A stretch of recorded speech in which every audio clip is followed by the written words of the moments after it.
Hi ಎಲ್ಲರಿಗೂ, ಎಲ್ಲ ಹೇಗಿದ್ದೀರಾ? ಎಲ್ಲರೂ ಚೆನ್ನಾಗಿದ್ದೀರಾ ಅಂತ ಭಾವಿಸ್ತೀನಿ.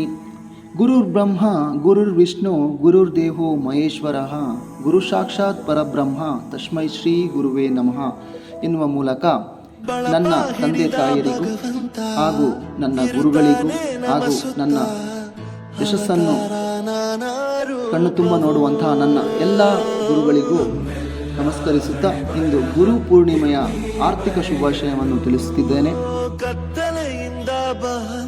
ಹೀಗೆ ಗುರುವಿನ ಬಗ್ಗೆ ತಿಳಿಯುವುದಾದರೆ ಅಜ್ಞಾನದಿಂದ ಬೆಳಕಿನ ಕಡೆಗೆ ಕೊಂಡೊಯ್ಯುವ ದೈವ ಅಂತಲೇ ಹೇಳ್ಬೋದು. ನನ್ನ ಪ್ರಕಾರ ಗುರು ಅಂತ ಹೇಳಿದ್ರೆ ಅಲ್ಲಿ ಸಣ್ಣವರಾಗಬೇಕಾಗಿಲ್ಲ, ದೊಡ್ಡವರಾಗಬೇಕಿರಲ್ಲ. ನಮ್ಮ ಯಶಸ್ಸಿಗೆ ಯಾರು ಕಾರಣಕರ್ತರಾಗಿರ್ತಾರೋ ಅವ್ರನ್ನ ನಾವು ಗುರು ಅಂತಲೇ ನಾನು ಭಾವಿಸಿರೋದು ಹಾಗೇನೆ. ಯಾಕೆಂತೇಳಿದ್ರೆ ಸಣ್ಣವರಿಂದ ನಾವು ದೊಡ್ಡವರಾಗಿ ತಿಳ್ಕೊಂಡ್ರೆ ಅದು ನಾವೇನು ಅವ್ರಿಗಿಂತ ನಾವು ಸಣ್ಣವರಾಗಲಿಕ್ಕೇನು ಹೋಗೋದಿಲ್ಲ. ಅಲ್ಲಿರುವಂತಹ ವಿಷಯಗಳು ನಮ್ಮ ಜೀವನಕ್ಕೆ ಸ್ಫೂರ್ತಿಯಾಗಿದ್ದರೆ ನಾವು ಅವರನ್ನೇ ಗುರು ಅಂತಲೇ ನಾವು ಭಾವಿಸ್ಕೋಬೋದು. ಹೀಗೆ ನನ್ನ ತರಗತಿಯಲ್ಲಿ ಇಂದು ಗುರುಪೂರ್ಣಿಮೆಯ ದಿನವನ್ನು ಆಚರಿಸುವಾಗ ಮಕ್ಕಳ ಹತ್ರ ಕೇಳಿದೆ, ಗುರುಪೂರ್ಣಿಮೆ ಅಂದರೆ ಏನು ಅಂತ. ಆಗ ಮಕ್ಕಳು ಕೇಳಿದ್ರು, ಸರ್ ನಾವು ಇದೇ ಮೊದಲ ಬಾರಿಗೆ ಇದನ್ನ ಕೇಳ್ತಾ ಇರೋದು, ಆಗ ಅಂದರೆ ಏನು ಸರ್ ಅಂತ ನನ್ನದು ಕೇಳಿದ್ರು. ಅಲ್ಲಿ ವಿಷಾದವನ್ನು ವ್ಯಕ್ತಪಡಿಸಿದರೆ ಈಗಿನ ಕಾಲದ ಮಕ್ಕಳಿಗೆ ಗುರುಪೂರ್ಣಿಮೆ ಅಂದ್ರೇ ಗೊತ್ತಿಲ್ಲ.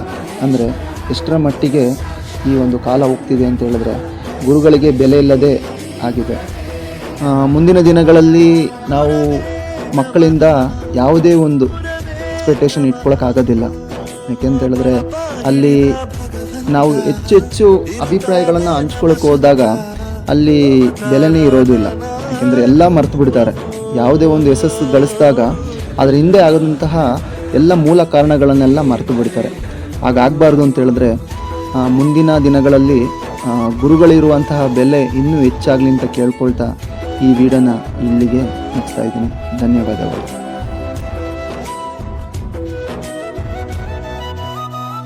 ಬಾಳಲ್ಲಿ ಲೆಕ್ಕ ಎಷ್ಟು ಮುಖ್ಯ ಎಂಬುದ ಬೆರಳಲ್ಲೇ ತೋರಿ ಕಲಿಸಿದ ಗುರುಗಳೇ.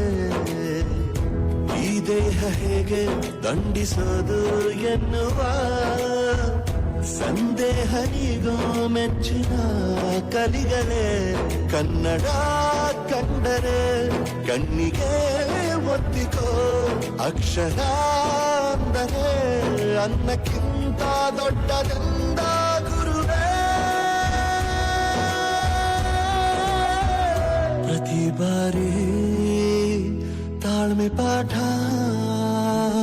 ಕಲಿಸೋರೆ ಗುರುಗಳು, ನಮ್ಮ ಗುರುಗಳು.